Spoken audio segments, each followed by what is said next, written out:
It is very important to control temperature. For example, your body's temperature must be maintained within a narrow range to avoid hyperthermia, too hot, or hypothermia, too cold. Either can be fatal.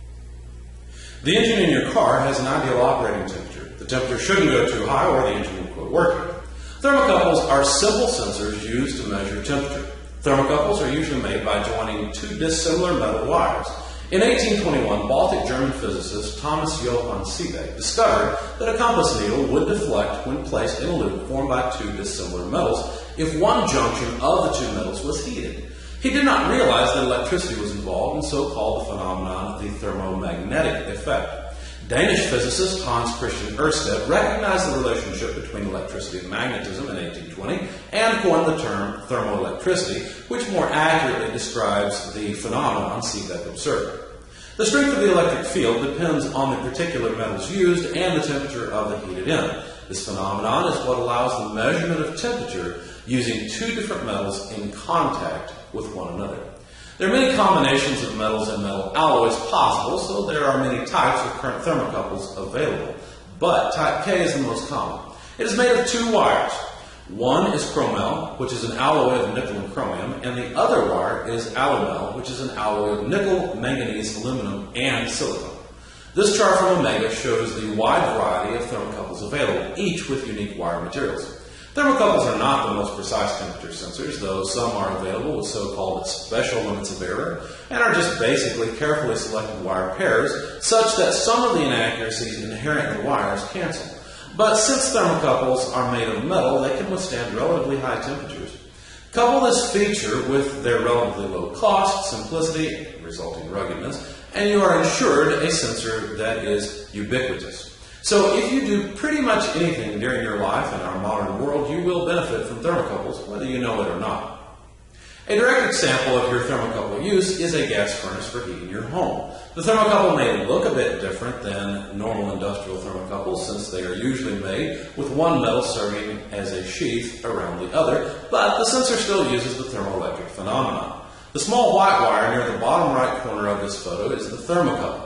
The sensing end is simply immersed in the flame and is used to detect a high temperature, ensuring that the gas is burning and will not just poison you and your family in your sleep, were the gas not burning. This is, of course, a very good thing, so thank you, thermocouple.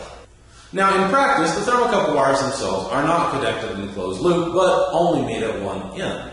The other end has the wires connected to test equipment for measuring the electric potential or voltage due to the temperature difference between the sensing end and the so-called reference end. You may realize that there are two other dissimilar metal junctions at the reference end, shown in the center of this graphic, which will themselves cause Seebeck effects. In order to cancel these effects, the temperature at the reference junctions must be known, so we seem to have a chicken and egg dilemma in this setup. The solution is to use another temperature sensing technology such as a thermistor.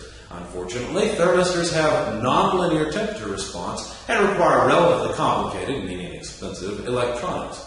Now, you probably wonder why not just use the thermistor to measure the desired sensing temperature in the first place. The problem with thermistors is they do not have near the high temperature sensing capability of thermocouples, so they can only be used to measure relatively mild temperatures, such as at the reference junction.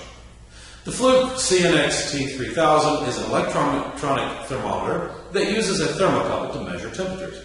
Inside the meter is a thermistor thermally coupled to the posts where the thermocouple reference junctions are located. My personal home heating system consists of two heat sources, a heat pump for when the weather is cool but mild, and a wood gasification boiler for when it is very cold outside. The thermostat is not made to control a setup this complicated, so I installed a PLC to take heating requests from the thermostat and activate either the heat pump or the boiler. The decision is made based on the outdoor temperature and the boiler temperature, so thermocouples are connected to the PLC via a special thermocouple module to measure both temperatures. Here is the thermocouple that measures the outdoor temperature. The wires are simply twisted together at the end. Thermocouples usually have wires welded together at the sensing junction and so have less mass at the junction. Less mass means a more sensitive sensor that follows quickly changing temperature more accurately. But another issue that can affect the response time to a much greater degree is the finishing of the junction.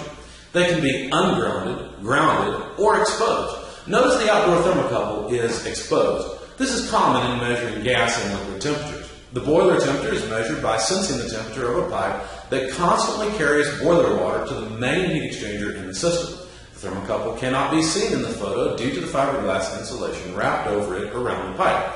This sensor is a grounded type since it is electrically grounded to the pipe by physical contact.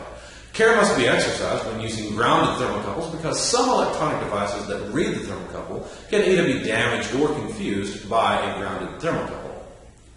Ungrounded, enclosed, also called sheathed, thermocouples suffer from relatively long response times due to the thermal mass of the enclosure.